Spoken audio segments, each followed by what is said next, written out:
यहाँ हम एक नया टॉपिक स्टार्ट करेंगे, एनालिप्टिक। हम एनालिप्टिक इसमें एनालिप्टिक का एक्सप्लेनेशन देखेंगे, उसके साथ साथ उसका क्लासिफिकेशन देखेंगे कि इसको कैसे क्लासिफाई कर सकते हैं, और उसके साथ इम्पॉर्टेंट ड्रग है जैसे कैफीन है और कोरामिन है जिसको निकेतमाइड बोलते हैं। इसका स्ट्रक्चर है, उसका केमिकल नेम है, उसके यूजेज हैं, उसके ऑफिशियल प्रिपरेशंस है, हम उसको यहाँ कवर करेंगे। यहाँ एनालिप्टिक वर्ड है, ये एक स्पेसिफ़िक वर्ड है, स्पेसिफ़िक टर्म है जो ख़ास तौर से जो ऐसे उसके लिए यूज़ होता है जो सेंट्रल नर्वस सिस्टम में वो पार्ट जो रेट ऑफ रेस्पिरेशन को और रेस्पिरेशन को स्टिमुलेट करता है और कंट्रोल करता है, उसको स्टिमुलेट करने के लिए जो ड्रग और जो एजेंट यूज़ करते हैं उसको एनालिप्टिक बोलते हैं। एक तो जनरल टर्म है सेंट्रल नर्वस सिस्टम स्टिमुलेंट। तो सेंट्रल नर्वस सिस्टम स्टिमुलेंट जो पूरे ब्रेन को और स्पाइनल कॉर्ड वाला सेंट्रल नर्वस सिस्टम है वो इसको स्टिमुलेट करता है। हमको मालूम है कि ब्रेन के अंदर और स्पाइनल कॉर्ड के अंदर डिफरेंट पार्ट्स हैं जो बॉडी के डिफरेंट ऑर्गन को और डिफरेंट पार्ट्स को कंट्रोल करते हैं। अगर पूरे बॉडी के अंदर जो है डिफरेंट पार्ट्स हैं, डिफरेंट ऑर्गन्स हैं, वो ब्रेन के डिफरेंट और सेंट्रल नर्वस सिस्टम के डिफरेंट पार्ट से अटैच है, और वो उसकी एक्टिविटी, किसी भी बॉडी के पार्ट की एक्टिविटी और किसी भी बॉडी ऑर्गन की एक्टिविटी जो है उसका डायरेक्टली जो कांटेक्ट है वो ब्रेन से है। और एक्टिविटी जो कम ज़्यादा होती है वो ब्रेन की एक्टिविटी ब्रेन उसको मेंटेन या सेंट्रल नर्वस सिस्टम उसको मेंटेन करता है। तो यहाँ हम एक जनरल टर्म लिख सकते हैं सेंट्रल नर्वस सिस्टम स्टिमुलेंट। कभी कभी दोनों को अलग अलग पूछता है कि define central nervous system stimulant and define analeptic. है दोनों भी सेंट्रल नर्वस सिस्टम स्टिमुलेंट ही है, लेकिन सेंट्रल नर्वस सिस्टम जो डिफाइन करने को बोला एक जनरल टर्म है जो ब्रेन के डिफरेंट पार्ट्स को और डिफरेंट सब यूनिट्स को स्टिमुलेट करता है। और एनालिप्टिक जो है ख़ास तौर से वो पार्ट को जो रेस्पिरेशन को कंट्रोल करता है उसको स्टिमुलेट करता है, इसलिए इसको एनालिप्टिक को रेस्पिरेटरी स्टिमुलेंट भी बोलते हैं। तो यहाँ अगर सेंट्रल नर्वस सिस्टम स्टिमुलेंट अगर बोला तो हम इसको बोल सकते हैं the drug which increase the activity of various sub unit और part of central nervous system, कि वो ड्रग जो ब्रेन की और सेंट्रल नर्वस सिस्टम की डिफरेंट सब यूनिट्स को और पार्ट्स को स्टिमुलेट करता है। यहाँ एक इम्पॉर्टेंट चीज़ ये है कि अगर CNS स्टिमुलेंट बोला तो CNS स्टिमुलेंट हम उस वो ड्रग को बोल सकते हैं जो सेंट्रल नर्वस सिस्टम के सब यूनिट्स को और डिफरेंट पार्ट्स की एक्टिविटी को स्टिमुलेट करता है, उसको हम CNS स्टिमुलेंट या सेंट्रल नर्वस सिस्टम स्टिमुलेंट बोल सकते हैं।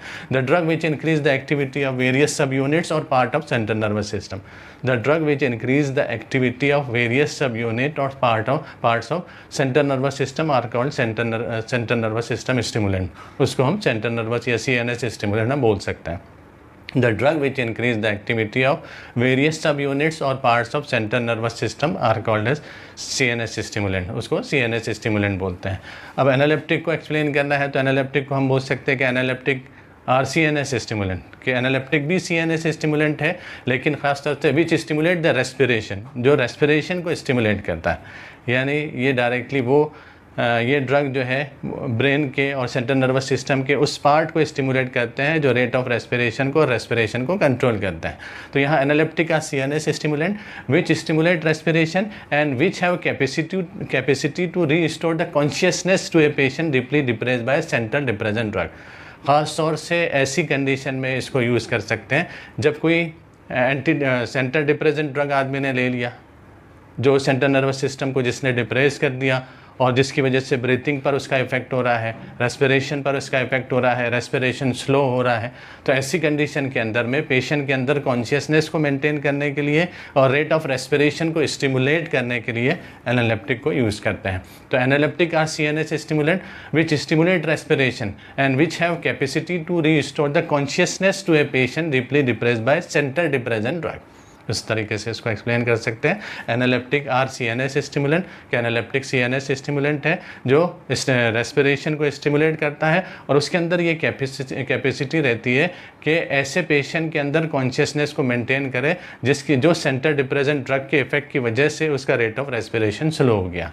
तो इस तरीके से कि analeptic are CNS stimulant which stimulate the respiration and which have capacity to restore the consciousness to a patient deeply depressed by central depressant drug and they are mainly used to stimulate the respiration. Therefore, analeptic are also known as respiratory stimulant.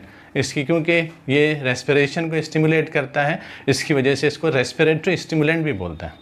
Respiration को stimulate करता है कि they are mainly use to stimulate the respiration, they are for also known as respiratory stimulant. Analeptic को respiratory stimulant भी बोलता है। अब इसके अगर यूजेस देखेंगे, एनालिप्टिक के क्या यूजेस हैं, किस चीज़ में हम उसको यूज़ कर सकते हैं, तो मेंटल अलर्टनेस को मेंटेन करने के लिए, मेंटल अलर्टनेस को इंक्रीज़ करने के लिए और वॉकफुलनेस कंडीशन को मेंटेन करने के लिए उसको यूज़ कर सकते हैं।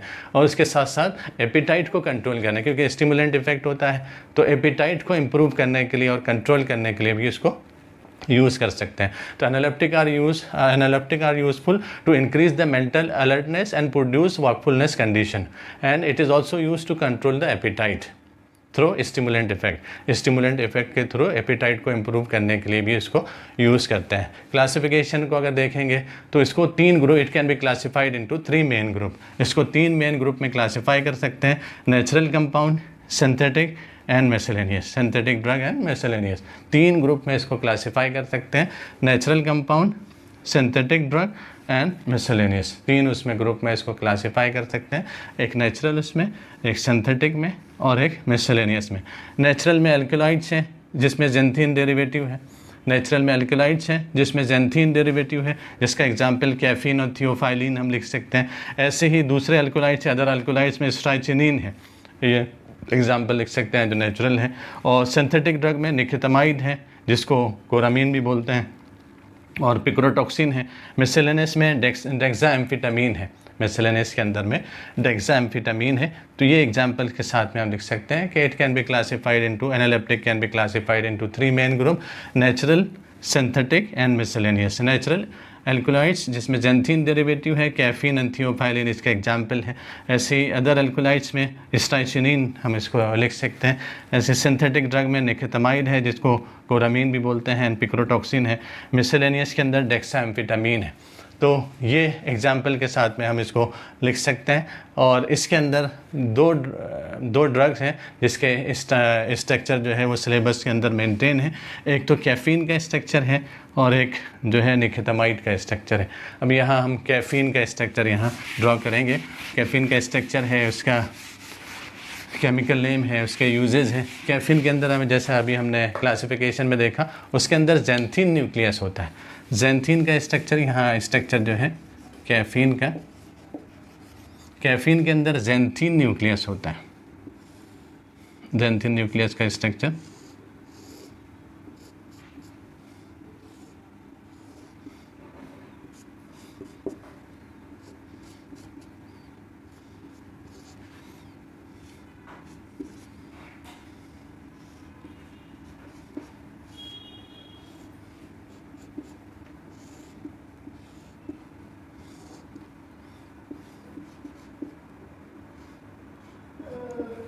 नंबरिंग अगर इसमें देखें 1 2 3 4 5 6 7 8, ये यूनिक नंबरिंग है जो हेट्रोसाइक्लिक रिंग सिस्टम के नंबरिंग से थोड़ा सा डिफरेंट है।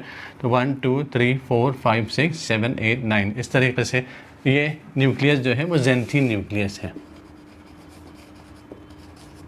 जेंथीन न्यूक्लियस है। कैफ़ीन का जो स्ट्रक्चर है, इसके अंदर जो है 3 हाइड्रोजन यहाँ जो हाइड्रो आइटम से अटैच है। एक हाइड्रो आइटम से ये हाइड्रोजन अटैच है, इसको रिप्लेस करके मिथाइल ग्रुप यहाँ लगाया। ऐसे ही 3rd पोजीशन पे जो हाइड्रोजन हाइड्रो आइटम से अटैच है उसको रिप्लेस करके मिथाइल ग्रुप यहाँ लगाया। और 7 पोजीशन पे जो हाइड्रोजन है हाइड्रो आइटम से अटैच है उसको रिप्लेस करके मिथाइल ग्रुप लगाया। एक 1st पोजीशन पे मिथाइल ग्रुप अटैच किया, एक 3rd पोजीशन पे मिथाइल ग्रुप अटैच किया और एक 7 पोजीशन पे मिथाइल ग्रुप अटैच किया। तो ये हो जाएगा 1 3 7 ट्राईमिथाइल जेंथीन, ट्राईमिथाइल जेंथीन। ये इसका कैफ़ीन का स्ट्रक्चर है। सिंपल स्ट्रक्चर है कि जो अक्सर जो एग्ज़ाम में क्वेश्चन पूछता है, draw the structure of drug having xanthine nucleus. Indirectly अगर कैफ़ीन का स्ट्रक्चर पूछेगा कि ऐसे ड्रग का स्ट्रक्चर ड्रॉ करो जिसके अंदर जेंथीन न्यूक्लियस होता है, draw the structure of drug having xanthine nucleus. या फिर कभी कभी directly draw the structure of caffeine and write chemical name. तो केमिकल नेम भी इजीली लिख सकते हैं, कि जेंथीन का स्ट्रक्चर हमने ड्रॉ किया, उसमें जो हाइड्रो एटम से हाइड्रोजन अटैच है वो तीनों हाइड्रोजन को रिप्लेस करके मिथाइल ग्रुप इसके साथ अटैच किया, 3 मिथाइल, 1 एक फर्स्ट पोजीशन पे, एक थर्ड पोजीशन पे, एक 7 पोजीशन पे, 137 ट्राई मिथाइल जेंथीन। तो इस तरीके से हम इसको लिख सकते हैं। प्रॉपर्टी के अंदर देखेंगे तो प्रॉपर्टी के अंदर हम लिख सकते हैं, ये ज़्यादा इंपॉर्टेंट प्रॉपर्टी नहीं है, लेकिन फिर भी अगर इसको देखा तो ये सिल्की वाइट क्रिस्टल्स फॉर्म में होता है या वाइट क्रिस्टलाइन पाउडर फॉर्म में होता है। It occurs as a silky white crystals और वाइट क्रिस्टलाइन पाउडर ओडरलेस, और इजीली सब्लिम हो जाता है at 178 degree, sublime easily readily at 178 degree celsius, freely soluble in chloroform, chloroform के अंदर फ्रीली सोल्यूबल है, sparingly soluble in water and in ethanol, water के अंदर और इथेनॉल के अंदर स्पेरिंगली सोल्यूबल है। तो ये प्रॉपर्टी हम इसके अंदर लिख सकते हैं। और यूजेस देखेंगे तो हम सिंपल, जैसे अभी सेंट्रल नर्वस सिस्टम स्टिमुलेंट करके इसका यूज़ है, it is use as a central nervous system stimulant, it is use as central nervous system stimulant, it is also use as a diuretic. इसको क्या है, डायोरेटिक करके use कर सकते हैं, इसको डायोरेटिक करके हम यूज़ कर सकते हैं। तो इस तरीके से इसके यूजेज हैं, स्ट्रक्चर हैं, केमिकल नेम है। एग्जामिनेशन पॉइंट ऑफ व्यू से ये कैफीन जो है ये इम्पोर्टेंट है। इसके बाद जो दूसरा कंपाउंड है वो निकोटामाइड है।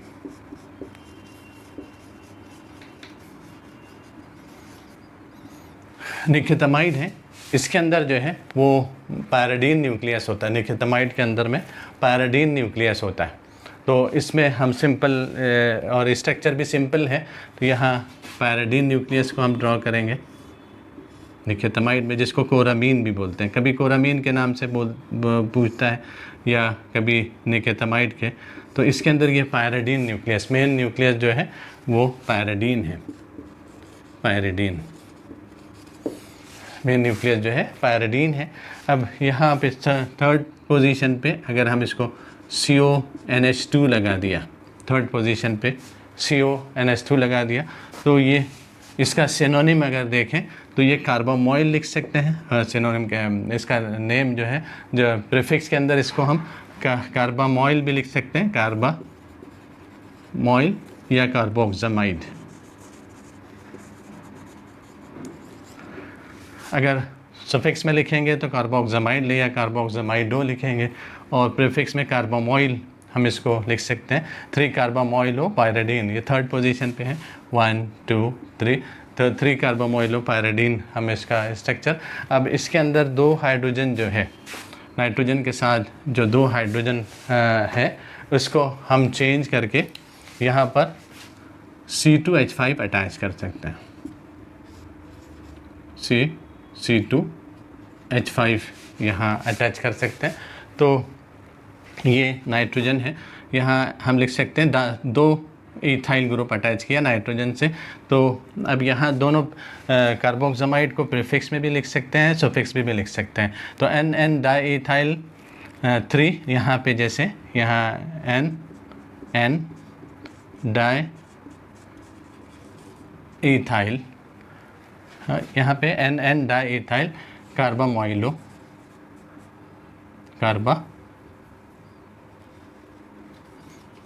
Pyridine, NN diethyl carbamoyl pyridine जो थर्ड पोजीशन पे है, इस तरीके से हम नाम लिख सकते हैं कि 3 bracket NN diethyl carbamoyl pyridine.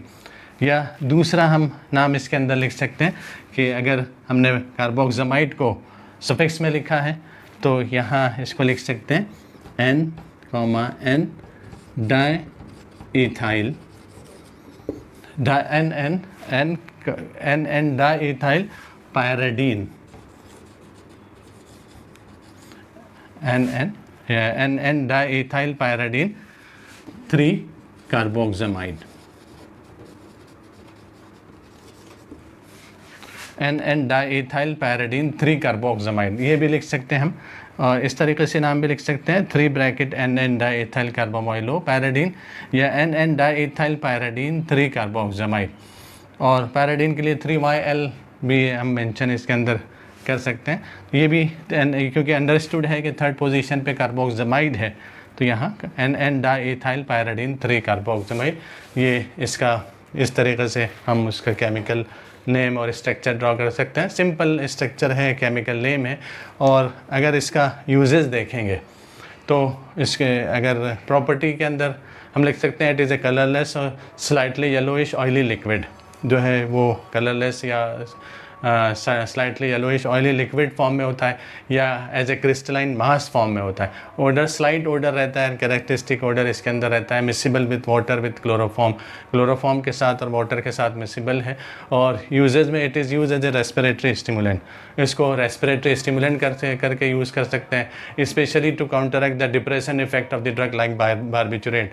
Barbiturate का डिप्रेशन इफेक्ट हो जाता है, सेंटर डिप्रेशन ड्रग जो है उसका अगर इफेक्ट ज़्यादा बढ़ जाता है उसके डोज की वजह से, तो उसको काउंटरैक्ट करने के लिए, उसको कम करने के लिए भी इसको यूज़ कर सकते हैं। तो यहाँ हम लिख सकते हैं it is a respiratory stimulant and use to counteract the depression effect of barbiturate. Barbiturate के डिप्रेशन इफेक्ट को कम करने के लिए इसको यूज़ कर सकते हैं।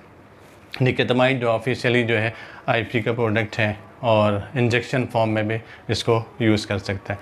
तो इसके जो इम्पोर्टेंट, क्योंकि क्लासिफिकेशन ज़्यादा इम्पोर्टेंट नहीं है, लेकिन इसमें ये give the example of xanthine derivative और इस तरीके से पूछता है। और explain central nervous system stimulant and analeptic, explain analeptic को और सेंट्रल नर्वस सिस्टम को एक्सप्लेन करने के लिए बोलता है। तो हम इस तरीके से इसको लिख सकते हैं। और ये दोनों भी स्ट्रक्चर जो है, कैफीन का स्ट्रक्चर और पिक्रोटॉक्सिन कोरामीन का स्ट्रक्चर, जिसको निकेतमाइड भी बोलते हैं, जिसको निकेतमाइड भी बोलते हैं। तो ये निकेतमाइड का स्ट्रक्चर, जिसका दूसरा नाम कोरामीन है, ये कभी कोरामीन के नाम से पूछता है, कभी निकेतमाइड के नाम से पूछता है। ये इम्पॉर्टेंट है एग्जामिनेशन पॉइंट ऑफ व्यू से।